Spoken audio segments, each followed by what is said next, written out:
Welcome back to our new video. কেমন আছো সকলে? আশা করছি ভালো আছো, সুস্থ আছো। আমার নতুন একটি ভিডিওতে সকল বন্ধুদের স্বাগত। দেখো তো গতকাল দুদিনই হবে ভিডিও দিতে পারিনি, জানো শরীর ছিল ভীষণ অসুস্থ।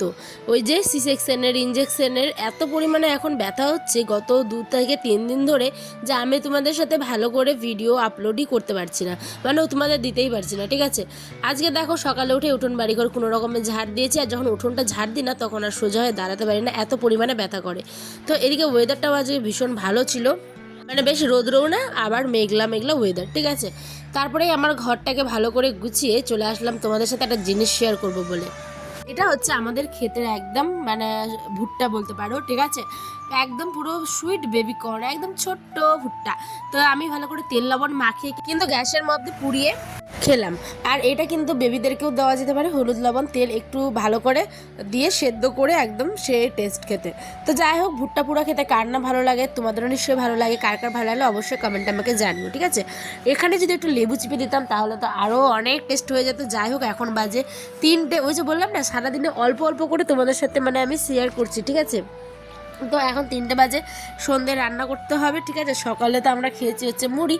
এখন দেখো ফ্রিজে লাইন চলে যাওয়ার পরে এরকম জলটা জমে থাকে, জানো তো। এখন আমি ওই জলটাকে পরিষ্কার করার পরেই এই যে ঘর বারান্দাটাকে ভালো করে ঝাড় দিয়ে নিলাম, কারণ সকাল দুপুর বিকেল 3 টাইম ঝাড়ই দিতে লাগে। ঠিক আছে, ভালো করে ঝাড়টার দিয়ে এবার যাব হচ্ছে আমি রান্না বসাতে।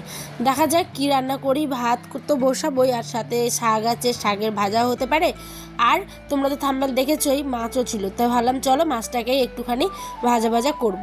ঠিক আছে, তো এই যে চাল ধোয়া জল আমি কিন্তু আমার ঘরেও একটুখানি ছিটিয়ে দিই, কারণ অনেক সময় দাদি নানিরা বলতো চাল ধোয়া জল দিলে নাকি ঘরের যদি কোনো মানে একটুখানি যদি কোনো কিছু খারাপ থাকে তাহলে নাকি শুদ্ধ হয়ে যায়। তো যাই হোক, দিয়েই চলে আসলাম রান্নাবাড়ি করতে। এখানে 2খানা কচি দেখো খেলাধুলো করছে, আয়ান আদিল। এখন আমি এখানে ভাতটা রান্না করতে বসিয়ে দিয়েছি। আর এই যে এখন আমি কিন্তু ললিয়া শাকের ভাজা করব। আমাদের এটা তিতা শাকই আর কি, ললিয়া বলে গ্রাম বাংলার ভাষায়। তো এইখানে শাকটা ভাজা হতে থাকুক। আর আজ ভয়েস দিতে এত কষ্ট হচ্ছে, গলা প্রচণ্ড ব্যথা আর সাথে সর্দি। যাই হোক, কী করা যাবে। আর ওই তো থাম্বনেলে তোমরা দেখেছো ওই পচা মাছের কথা বলেছিলাম। এটা না বেসিক্যালি পচা বলতে কি নরম হয়ে গেছিলো মাছটা। ঠিক আছে বন্ধুরা, মানে বৃহস্পতিবার হাটে নিয়ে এসেছিলো আয়নের বাবা হাট থেকে কিনে। তো সারাদিন হাটে থাকে তো, আর সন্ধ্যাবেলা ওই হাট করে, তো একটুখানি নরম হয়ে গেছিলো। তো তোমরা এটাকে কীভাবে রান্না করবে দেখে নাও। অনেকটা পরিমাণে পেঁয়াজ ভাজা দিবে, সাথে জিরে আদা সমস্ত কিছু, পেঁয়াজ রসুন লঙ্কা বাটাও দিতে হবে, আর টমেটো দিয়ে কষিয়ে লাল লাল ঝাল ঝাল করে একদম মাছটাকে কড়া করে কিন্তু হলুদ লবণ দিয়ে আগে ভেজে নিতে হবে। তারপরে চচ্চড়ি করে খেয়েও দারুণ লাগবে। আমার শ্বশুরবাড়িতে আমি একটা জিনিস দেখি, এটাতে কিন্তু আমার লেবুর রসও দেয়, তাহলে আরও মারাত্মক লাগে খেতে। ঠিক আছে, তো ছিল না বলে আমি দিই না। আর এদিকে আলু সেদ্ধ, শাক, এই সমস্ত কিছু দিয়ে আজকে আমাদের রাতের ডিনারটা।